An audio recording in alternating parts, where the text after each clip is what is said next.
podcast de ST's Espace Inside Out. Aujourd'hui, je me retrouve avec Hélène Clary et on va parler de la génération data. Hélène, est-ce que tu pourrais te présenter et nous dire pourquoi toi tu peux parler sur ce sujet? Avec plaisir. Alors, data, moi je suis pas démarrée par la data.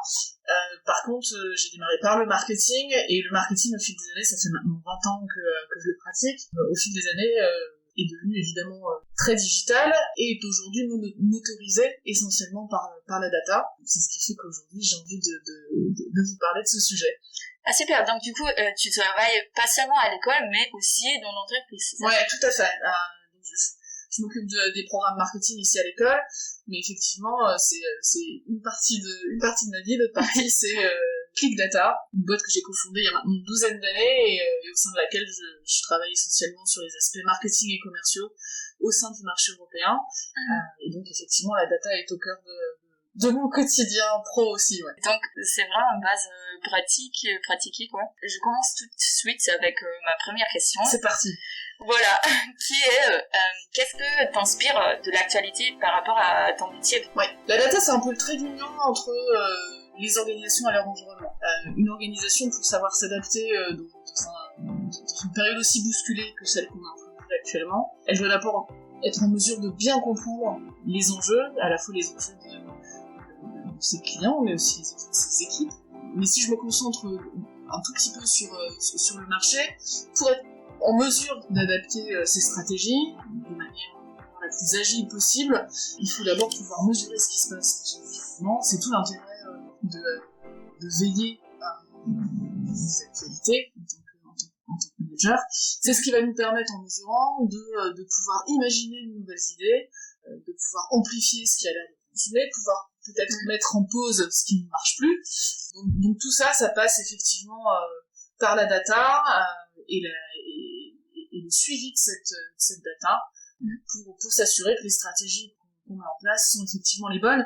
Le Covid et ce qui s'est passé sur le marché, ce qui se passe encore sur le marché, le Covid a créé une espèce d'urgence pour les organisations pour qu'elles soient encore plus en mesure de maîtriser leur destinée business. C'est vrai sur des aspects financiers, je pense notamment au flux de trésorerie, mais c'est vrai aussi sur des aspects plus marketing et commerciaux, et particulièrement pour les secteurs qui ont dû s'adapter à des façons de consommer un peu différentes.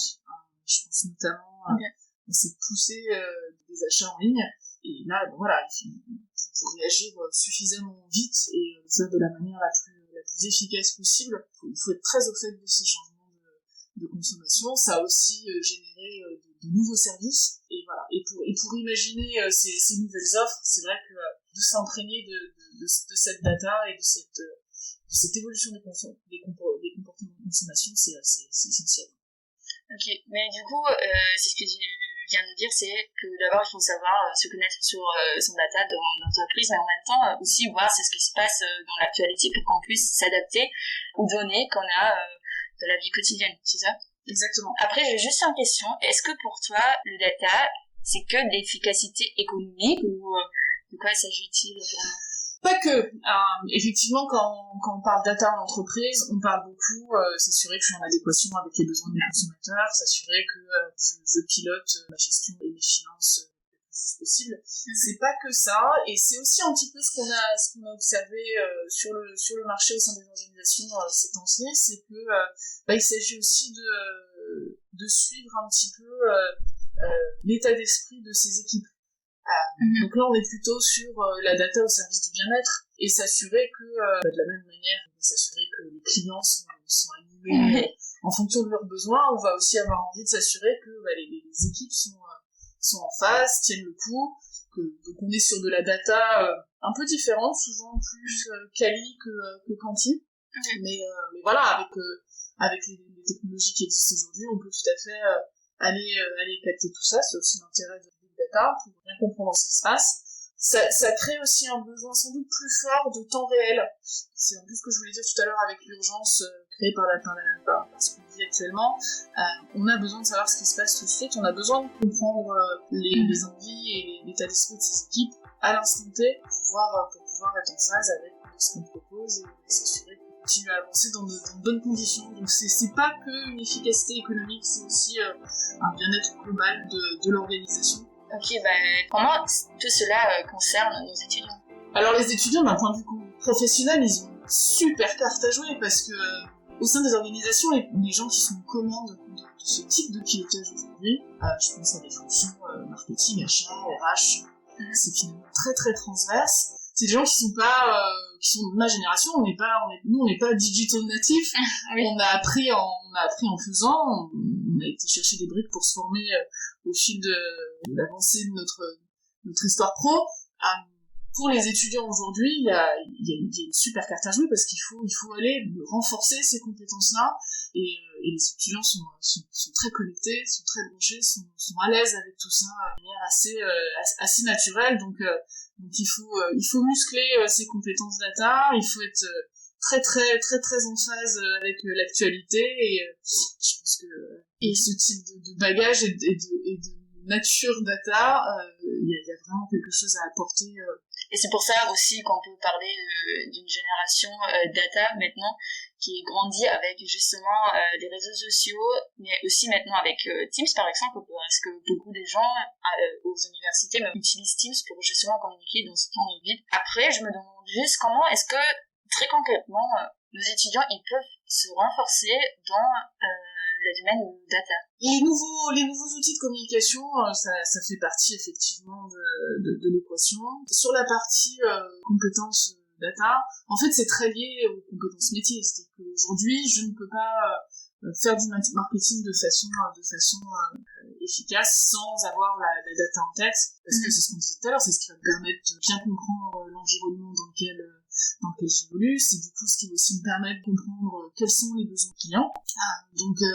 Donc ça, c'est des choses à la fois en termes de procédure mais aussi en termes d'outils qui peuvent s'acquérir directement dans le cadre d'un cours, mais aussi dans le cadre d'une expérience sur le métier du market. Alors je parle de marketing parce que c'est mon dada, mais c'est vrai aussi sur les achats, c'est très vrai aussi sur le RH, et c'est finalement quelque chose qui va se retrouver dans toute gestion de projet.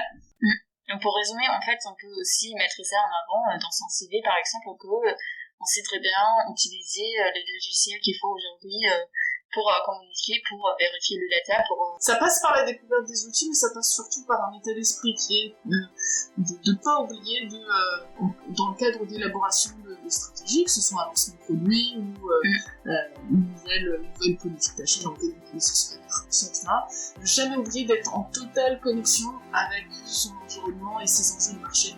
Ce que je disais en intro, la data c'est vraiment le trait d'union entre les stratégies que je vais mettre en place et l'écosystème dans lequel je me trouve, que ce soit l'écosystème macro ou dans le cadre du marché ou quelque chose de plus proche de l'entreprise, même d'interne à l'entreprise dans le cadre de la métier des équipes. Ok, d'accord. Donc vraiment dernière question, est-ce que tu as d'autres sources à recommander pour qu'on puisse aller plus loin dans le sujet? Être connecté aux actualités, c'est une bonne manière de le pratiquer. Il y a beaucoup de publications scientifiques sur le sujet. Okay. Donc ça peut être un joli moyen de se muscler. Et puis, il y a énormément aussi d'experts qui s'expriment en ligne là-dessus. Je pense à des blogs spécialisés. Okay. Avec plaisir. Donc, pour conclure, la data c'est un sujet très vaste qui concerne non seulement les données collectées au sein des clientes, mais également les informations sur le bien-être dans l'entreprise et bien sûr l'actualité politique. Comme Hélène l'a résumé, la data est le moyen pour mettre en place une certaine stratégie business dans un certain environnement donné. Et particulièrement maintenant, pendant ce temps de Covid, on peut observer que la gestion data devient de plus en plus indispensable si on veut s'adapter à la situation. Hélène a aussi parlé de nous, la génération data. Et là, il faut retenir deux idées principales. La première, c'est de se rendre compte que le fait d'avoir grandi avec Internet et les outils électroniques, etc., qu'on utilise aujourd'hui, c'est un avantage par rapport aux générations précédentes. Car la plupart d'entre nous, c'est déjà les utiliser naturellement. Et la deuxième idée, c'est que grâce à ça, on a également développé un mindset très connecté au flux d'actualité qui nous permet d'intégrer une stratégie d'entreprise dans son contexte global. Alors voilà 2 arguments que vous pourriez garder en tête pendant un entretien d'embauche.